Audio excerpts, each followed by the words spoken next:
Jesus, Jesus.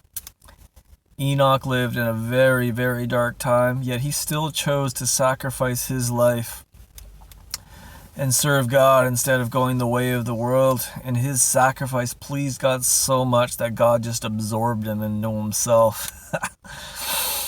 The greater the darkness of the times that we're living in, the greater the value of us sacrificing our life is. It's the same thing with, the harder it is to worship God, like when you're broken and your heart is just destroyed, the more that worship, it costs you something.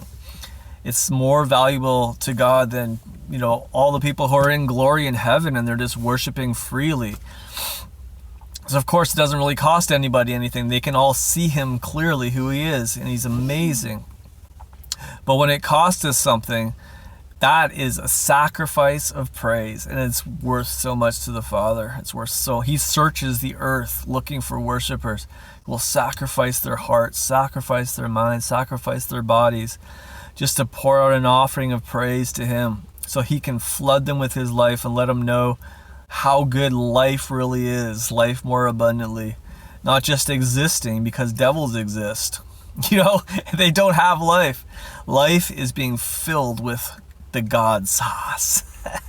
Being filled with the Spirit of God from the crown of your head to the soles of your feet, busting through your heart and just renewing you in the spirit of your mind, and even your heart and flesh can feel the peace of God that passes all understanding.